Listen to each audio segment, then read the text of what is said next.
आज के इस वीडियो में मैं आप लोगों को आईपीओ बेसिक से लेकर एडवांस तक एक्सप्लेन करने वाला हूं। ये वीडियो सभी लोगों के लिए यूजफुल होने वाला है।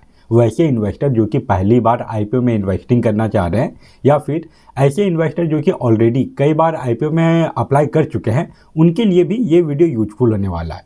हम लोग बेसिक में ये देखेंगे कि एक आईपीओ क्या होता है, इसके अलावा कोई भी कंपनी अपना आईपीओ क्यों लेके आती है, आईपीओ का डिफरेंट टाइप क्या होता है, एंड एडवांस में हम लोग ये जानेंगे कि आईपीओ में अप्लाई करने से पहले आपको किन बातों का ध्यान रखना चाहिए, किसी भी आईपीओ में अप्लाई करने से पहले उसका कौन कौन सा डाटा देखना चाहिए, एंड कैसे पता करें कि कौन सा आईपीओ में शॉर्ट टर्म में अच्छा लिस्टिंग गेन हो सकता है एंड लॉन्ग टर्म में कौन सा आईपीओ अच्छा परफॉर्म करेगा। तो ओवरऑल अगर आप आईपीओ में अप्लाई करते हैं या फिर अप्लाई करने का सोच रहे हैं तो ये वीडियो आप लोगों के लिए काफ़ी यूजफुल होने वाला है। तो वीडियो को एंड तक जरूर देखिएगा। एंड अगर आप इस चैनल पे पहली बार आए हैं तो चैनल को भी सब्सक्राइब कर लीजिए। तो चलिए अब वीडियो कंटिन्यू करते हैं। वीडियो में आगे बढ़ने से पहले हम लोग ये देख लेते हैं कि एक आईपीओ क्या होता है एंड कोई भी कंपनी अपना आईपीओ क्यों लेके आती है। तो जब भी कोई कंपनी, प्राइवेट कंपनी अपना शेयर को पहली बार बेचती है पब्लिक के लिए, तो उसको हम लोग आईपीओ बोलते हैं। एंड आईपीओ लाने का मेनली 3 रीज़न होता है। पहला ये कि कैपिटल रेज करना हो कंपनी को, जो कैपिटल को वो कंपनी अपने आप को एक्सपेंड करने के लिए यूज कर सकती है, लोन का रिपेमेंट के लिए यूज कर सकती है।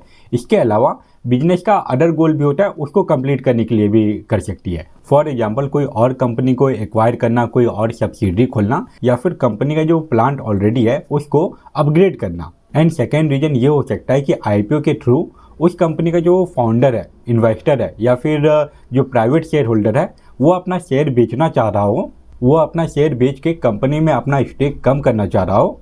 बहुत सारा आईपीओ ऐसा भी होता है जो कि कम्प्लीटली ऑफर फॉर सेल होती है, जिसमें कि कंपनी के प्रमोटर या फिर शेयर होल्डर अपना शेयर बेचते हैं। इसके बारे में हम लोग आगे और भी बात करने वाले हैं।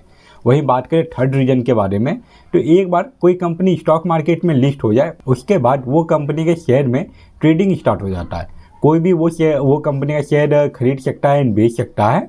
अब अगर बात करें टाइप्स ऑफ आईपीओ के बारे में, तो 2 टाइप का आईपीओ होता है। पहला है main board IPO and second SME IPO.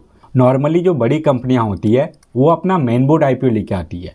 And main board IPO लाने के लिए किसी भी कंपनी का जो पेड अप कैपिटल है वो एटलीस्ट 10 करोड़ का होना चाहिए। वहीं बात करें एसएमई आईपीओ के बारे में, तो एसएमई आईपीओ का मतलब है small and medium size enterprises. SME IPO वाले कैटेगरी में जो पेड अप कैपिटल है वो एटलीस्ट 1 करोड़ का होना चाहिए एंड जो मैक्सिमम है वो 25 करोड़ तक जाता है। और ये दोनों ही आईपीओ अलग अलग प्लेटफॉर्म पे लिस्ट होता है। मेन बोर्ड आईपीओ आपको बीएसई एंड एनएसई में लिस्ट होते हुए देखने को मिल जाएगा। वहीं बात करें एसएमई आईपीओ के बारे में, तो ये काफ़ी छोटी कंपनियां होती है एंड इसका लिस्टिंग आपको बीएसई एसएमई में देखने को मिलेगा। इसके अलावा एनएसई ने जो इसका एक्सचेंज बना के रखा है उसका नाम एनएसई इमर्ज है। हमेशा जो लिक्विडिटी है वो आपको मेन बोर्ड आईपीओ में एसएमई आईपीओ के मुकाबले कई गुना ज़्यादा देखने को मिलेगा। एंड एक मेन बोर्ड आईपीओ में अप्लाई करने के लिए जो आपका कैपिटल रिक्वायरमेंट है वो 10,000 से लेके 15,000 के बीच का होता है। वहीं बात करें एसएमई आईपीओ के बारे में, तो एसएमई आईपीओ में आपको अप्लाई करने के लिए एटलीस्ट 1 लाख का कैपिटल चाहिए एंड इसका जो लॉट साइज मैक्सिमम तक जाता है ये 1,50,000 तक जाता है। ओवरऑल जो बड़ी कंपनियां होती है वो जब अपना आईपीओ लेके आती है तो वो अपना मेन बोर्ड आईपीओ लेके आती है। एंड ऐसी कंपनियां जो कि अभी काफ़ी छोटी है एंड वो जब स्टॉक मार्केट से कैपिटल रेज करने का ट्राई करती है तो वो अपना एसएमई आईपीओ लेके आती है। ये तो हो गया main board IPO and SME IPO का बेसिक डिफरेंट। एंड अगर आपको main board IPO and SME IPO के बारे में और जानकारी चाहिए कि ये दोनों आईपीओ में और क्या क्या डिफरेंस होता है, तो इसके ऊपर चैनल पे ऑलरेडी एक डिटेल वीडियो अपलोडेड है। मैं यहाँ पे लिंक दे दूंगा, आप चाहें तो उसको भी चेकआउट कर सकते हैं। आईपीओ टाइप के बाद अब हम लोग आईपीओ का इशू टाइप क्या होता है उसके बारे में बात कर लेते हैं। एंड पहले हम लोग फ्रेश इशू के बारे में बात करेंगे।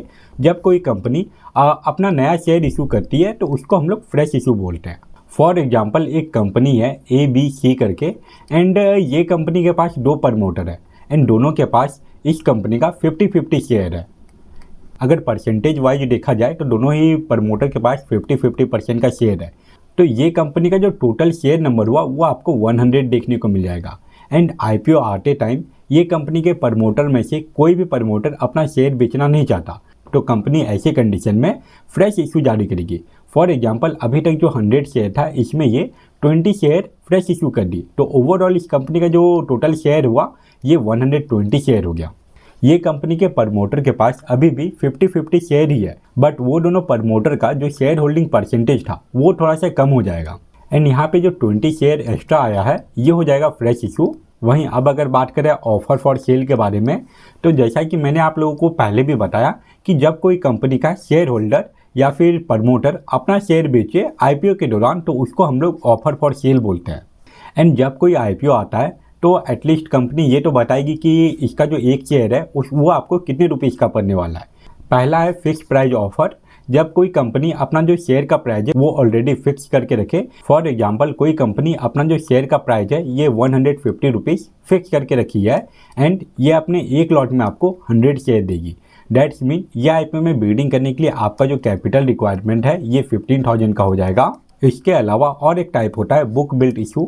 इसमें कंपनी एक प्राइस रेंज दे देती है। फॉर एग्जांपल यहाँ पे 145 रुपीज़ से लेके 150 रुपीज़ तक का इसका शेयर का प्राइस होगा। आप जब आईपीओ में अप्लाई करोगे तो आप 145 से लेके 150 तक के बीच का कोई भी प्राइस चूज कर सकते हो कि मुझे ये कंपनी का शेयर ये प्राइस पे चाहिए। बट अभी आईपीओ में इतना ज़्यादा बिडिंग हो रहा है कि हर एक बार आईपीओ में अप्लाई करते टाइम आपको जो इसका अपर कट ऑफ है वही प्राइस सेलेक्ट करना पड़ेगा। ये तो हो गया आईपीओ का बेसिक डिटेल। अब हम लोग ये देख लेते हैं कि किसी भी आईपीओ में अप्लाई करने से पहले आपको किन चीज़ों का ध्यान रखना चाहिए।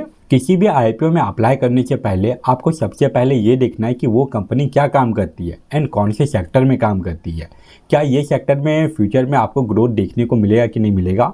ये तो हो गया बेसिक। उसके बाद आपको आ जाना है उस कंपनी के फाइनेंशियल परफॉर्मेंस पे या फिर उस कंपनी का जो फाइनेंशियल रिपोर्ट है उस पे। एंड किसी भी कंपनी का सिर्फ और सिर्फ एक साल का फाइनेंशियल ईयर नहीं देखना, आपको एटलीस्ट लास्ट 3 ईयर का इसका फाइनेंशियल रिपोर्ट देखना है, जिसमें कि आपको ये देखना है कि ये कंपनी पिछले 3 सालों में इसके रेवेन्यू में कैसा ग्रोथ है, साथ ही साथ इस कंपनी का एक्सपेंस कैसा है एंड रेवेन्यू में एक्सपेंस को मैनेज करने के बाद ओवरऑल इस कंपनी का नेट इनकम कैसा है। अगर किसी कंपनी का रेवेन्यू ईयरली बेसिस पे लगातार इंक्रीज हो रहा है एंड ओवरऑल उस कंपनी का जो नेट इनकम है ये भी आपको ईयरली बेसिस पे लगातार इंक्रीज होते हुए देखने को मिल रहा है, तो फिर यह आईपीओ इन्वेस्टिंग करने के लिए सही है। एंड ऐसी कंपनियों में आप लॉन्ग टर्म के लिए भी इन्वेस्टिंग करने का सोच सकते हैं।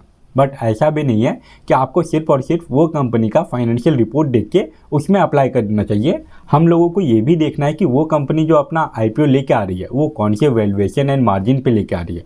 कहीं उस आईपीओ का जो शेयर है वो आपको काफ़ी ज़्यादा महंगा ना पड़ जाए। एंड वैल्यूएशन एंड मार्जिन में आपको सबसे पहले प्राइस टू अर्निंग मतलब कि पीई रेशियो देखना है। इसके अलावा अर्निंग पर शेयर कैसा चल रहा है इस आईपीओ का वो भी देखना है। डेट टू इक्विटी रेशियो भी देखना है कि कहीं वो कंपनी ज़्यादा कर्ज में तो नहीं है। इसके अलावा जो इस कंपनी का ROCE परसेंटेज है एंड RONW परसेंटेज है वो भी देखना है। ये सभी को देखने के बाद ही आपको किसी आईपीओ में अप्लाई करना है। एंड हम लोगों के लिए ये भी काफ़ी इंपॉर्टेंट है कि इसका जो इब्डा परसेंटेज है and profit after tax margin जो है वो कितने का चल रहा है। ये सब डाटा देख के आपको थोड़ा बहुत ये आइडिया लग जाएगा कि ये कंपनी लॉन्ग टर्म में कैसा परफॉर्म कर सकती है। एंड आप और जानकारी के लिए जो कंपनी अपना आईपीओ लेके आ रही है वो जौन से सेक्टर में काम करती है वही सेक्टर में काम करने वाले बाकी कंपनियों के वैल्यूएशन एंड मार्जिन से जो कंपनी अपना आईपीओ लेके आ रही है उसको कंपेयर करके देख लीजिए। उसके बाद भी अगर आपको वो कंपनी अच्छी लग रही है तभी आपको किसी भी आईपीओ में लॉन्ग टर्म के लिए इन्वेस्टिंग करना चाहिए। लॉन्ग टर्म के बाद अब हम लोग शॉर्ट टर्म के बारे में बात कर लेते हैं कि कोई भी आईपीओ शॉर्ट टर्म में कैसा परफॉर्म करेगी एंड क्या उस आईपीओ में हम लोगों को लिस्टिंग गेन देखने को मिलेगा कि नहीं मिलेगा, ये कैसे पता करें। एंड ये पता चलेगा आपको वो कंपनी का GMP देख के, मतलब कि ग्रे मार्केट प्रीमियम। कई बार कंपनी अपने एस्टिमेटेड लिस्टिंग प्राइस से काफ़ी नीचे जाके भी लिस्ट होती है एंड बहुत सारे कंडीशन में ऐसा भी देखा गया है कि किसी भी कंपनी का GMP 40-50% का चल रहा था फिर भी वो आईपीओ में आपको पहले दिन ऑलमोस्ट 100% तक का लिस्टिंग गेन हुआ। तो ओवरऑल GMP डाटा उतना एक्यूरेट नहीं होता, फिर भी आपको थोड़ा बहुत आइडिया लग जाता है कि इस आईपीओ में लिस्टिंग गेन होगा या फिर ये नेगेटिव साइड जाके लिस्ट होगा। मेनली GMP डाटा देख के कोई भी इन्वेस्टर किसी भी आईपीओ का लिस्टिंग प्राइस प्रिडिक्ट करने का ट्राई करता है। जब हम लोग किसी भी आईपीओ के इश्यू प्राइस में GMP को ऐड कर देते हैं तब हम लोगों के पास एस्टिमेटेड लिस्टिंग प्राइस आ जाता है।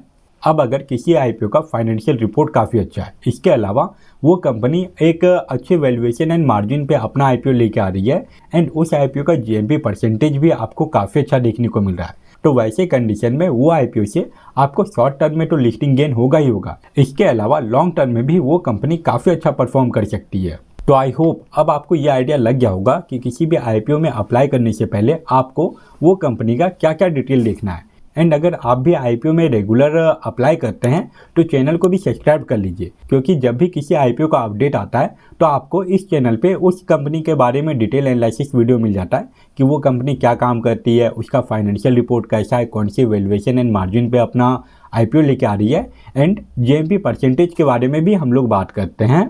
तो रेगुलर बेसिस पे स्टॉक मार्केट एंड आईपीओ के रिगार्डिंग डेली अपडेट पाने के लिए आप चैनल को भी सब्सक्राइब कर लीजिए। फिलहाल इस वीडियो को यहीं पे एंड करते हैं। Thank you for watching this video.